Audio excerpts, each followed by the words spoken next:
Hello friends, स्वागत है आप सबका राइस स्मार्ट के यूट्यूब चैनल में। मैं हिमांशु यादव हाजिर हूँ आपके सामने लेकर संविधान का अनुच्छेद नंबर 4, संविधान का आर्टिकल 4 हमारे कॉन्स्टिट्यूशन के भाग नंबर 1 का अंतिम अनुच्छेद है।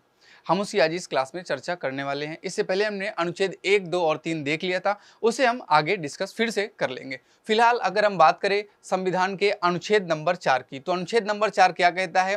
पहली अनुसूची और चौथी अनुसूची के संशोधन तथा अनुपूरक, अनुसांगिक और परिणामिक विषयों का उपबंध करने के लिए अनुच्छेद 2 और अनुच्छेद 3 के अधीन बनाई गई विधियां। देखो, यहाँ पे जो वर्ड लिखा हुआ उस वर्ड पर फोकस मत करो, आप चीजों को समझो। कुछ कठिन शब्द लिखे हुए हैं, उन कठिन शब्दों को छोड़ दीजिएगा। बस आप इतना समझिएगा कि अनुच्छेद आपका 4 कह क्या रहा है। कह रहा है कि हमारे अनुच्छेद 2 और अनुच्छेद 3 के लिए अगर कोई भी नियम बनाना है, जैसे आपने अनुच्छेद 2 पढ़ रखा है कि नए राज्यों का प्रवेश जो कि भारत का हिस्सा नहीं है। अनुच्छेद 3 क्या कहता है? जो भारत के हिस्से हैं, जैसे यूपी, एमपी, झारखंड, जैसे आपका मेघालय, त्रिपुरा, मिजोरम, जैसे दिल्ली, जो भारत के हिस्से हैं। अनुच्छेद 2 जो भारत के हिस्से नहीं है उनके लिए, और अनुच्छेद 3 जो भारत के हिस्से हैं उनके लिए कह रहा है। इनके लिए अगर कोई विधि बनाई जाए, अगर इनके लिए कोई कानून बनाया जाए, तो उस कानून के बारे में अनुच्छेद 4 समझा रहा है।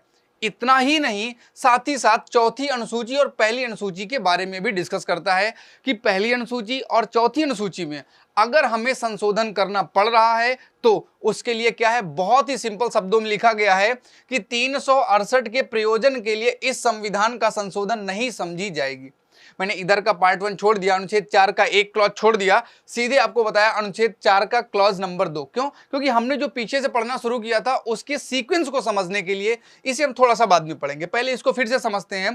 पीछे आपने क्या पढ़ा? टाइटल क्या था कि अनुच्छेद 2 और अनुच्छेद 3, साथ ही साथ अनुसूची, शेड्यूल नंबर 1 और शेड्यूल नंबर 4, इनमें अगर कोई संशोधन हो रहा है, संसद कोई कानून बना रहा है, तो उसके लिए 368 के तहत वो संशोधन नहीं माना जाएगा, उसे संविधान का संशोधन नहीं माना जाएगा। तो फिर होगा कैसे? तो वो बात संविधान के अनुच्छेद 4 के क्लॉज 1 में बताई गई है। क्या बताई गई उसको फिर से यहाँ पे उन्होंने लिखा है और डिटेल में बताया। वो एक तो उनका मेन टॉपिक हो गया, मेन हेडलाइन हो गई अनुच्छेद की, उसी के बारे में कुछ स्पष्टीकरण यहाँ पे दिया गया और इसको पढ़ते ही क्लियर हो जाएगा। क्या कह रहा है?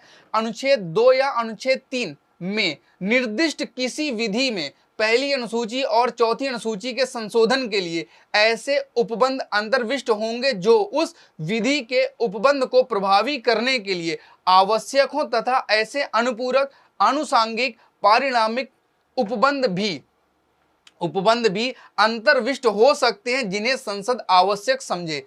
इस पूरे सेंटेंस का मतलब वही है कि देखो, अगर आवश्यकता पड़े अनुच्छेद नंबर 2, 3 में कुछ चेंज करने की, अनुसूची 1 और अनुसूची 4 में कुछ भी चेंज करने की जरूरत पड़े, तो उसके लिए संसद सामान्य तरीके से, अर्थात उपस्थित और मतदान करने वाले सदस्यों के आधे से अधिक लोगों की सहमति से कोई भी नया राज्य का निर्माण कर सकती है। इसके लिए किसी संविधान संशोधन की कोई जरूरत नहीं है।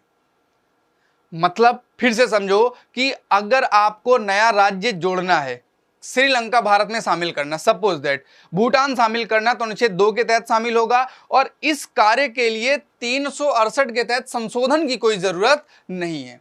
दूसरी बात, अगर आपको लगता है कि महाराष्ट्र के हम 2 खंड कर दें, मराठा अलग बना दें और एक कोई अलग से आप प्रायद्वीप बना दें, दक्कन प्रायद्वीप बना दें, तो ऐसे 2 पार्ट करने के लिए हमें 368 के तहत संशोधन की आवश्यकता नहीं होगी। इसके लिए हमें क्या करना पड़ेगा? सामान्य विधि से, सामान्य विधि जिसके अंदर ऐसी विधि प्रभावित हो जो राज्य यानी कि हमारा भारत सरकार और राज्य के विधानमंडल मिलकर इसके लिए कानून बना लेंगे, यानी कि नियम बना लेंगे और सिंपली इसके लिए काम किया जा सकता है। तो इससे हमें 4 पॉइंट क्लियर होते हैं। एक अनुच्छेद नंबर 2, अनुच्छेद नंबर 3, अनुसूची 1 और अनुसूची 4। अब हम थोड़ी सी बात कर लें अनुसूची 1 में क्या है। तो अनुसूची 1 कहता है भारत के सभी राज्यों के नाम, अर्थात भारत के राज्य कितने हैं? ये सभी के सभी भारत के राज्य, केंद्र शासित प्रदेश, इन सब में कोई चेंज करना है, नाम में परिवर्तन करना, सब कुछ शामिल रहेगा, जो कि अनुच्छेद 3 में दिया गया है।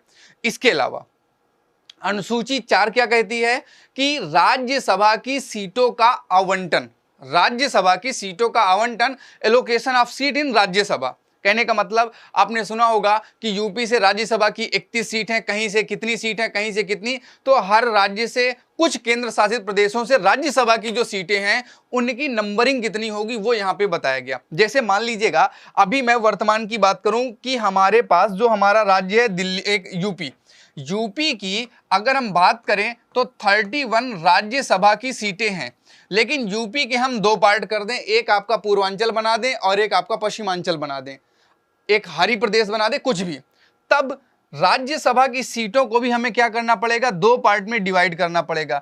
और राज्यसभा की सीटें दी कहां गई हैं, राज्यसभा की सीटें दी गई हैं अनुसूची नंबर 4 में। तो जाहिर सी बात है हमें अनुसूची 4 में भी क्या करना पड़ेगा, बदलाव करना पड़ेगा। और ऐसा बदलाव 368 की आवश्यकता नहीं मानता है, वो उपस्थित मतदान करने वाले सदस्यों के बहुमत से ज्यादा की जरूरत मांगता है।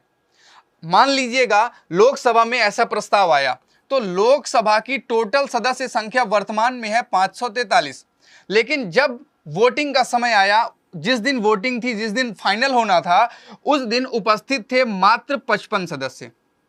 आपको पता होना चाहिए कि लोकसभा की कार्यवाही तभी शुरू होगी जब कितने सदस्य उपस्थित हों, जब कम से कम टोटल संख्या का 10% उपस्थित हो। और वर्तमान में संख्या कितनी, 543, तो 543 का 10% कितना हो जाएगा, 55। तो 55 लोग उपस्थित हैं, कोई टेंशन की बात नहीं है।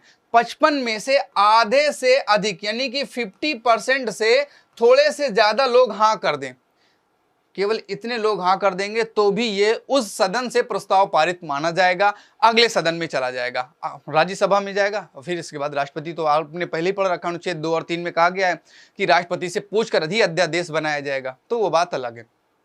लेकिन हम यहां पे इस बात को समझ रहे थे कि अगर हमें अनुच्छेद 4 में पढ़ना है तो ये जानना पड़ेगा वन लाइन में कि अनुच्छेद 2 और अनुच्छेद 3 प्लस अनुसूची 1 और अनुसूची 4 में कोई भी चेंज करना है तो उसके लिए हमारा कॉन्स्टिट्यूशन का अनुच्छेद नंबर 4 क्या कहता है, अनुच्छेद नंबर 4 कहता है 368 के तहत उन्हें संशोधन नहीं माना जाएगा। और इनमें चेंज कैसे होगा, अनुच्छेद 2 में, अनुच्छेद 3 में, अनुसूची 4 में और अनुसूची नंबर 1 में, इनमें परिवर्तन सामान्यतः संसद कानून बना के करेगी। राज्य विधानमंडल के पास कोई पावर नहीं होती, जो कि आपने पहले पढ़ा था कि अगर नए राज्य का निर्माण करना है तो हम राज्य से उसका मत जरूर पूछते हैं कि आप क्या चाहते हो, लेकिन उसकी कोई भी बात हमारे लिए पाबंद नहीं करती है। और बस इतना ही बताना था अनुच्छेद नंबर 4 में। आपको कैसा लगा वीडियो, प्लीज वीडियो को लाइक जरूर कीजिएगा, जितना हो सका उतना हमने आपको पूरा का पूरा अनुच्छेद 4 क्लियर करने की कोशिश की। और फिर मिलेंगे अनुच्छेद नंबर 5 के साथ। आपका दिन शुभ हो।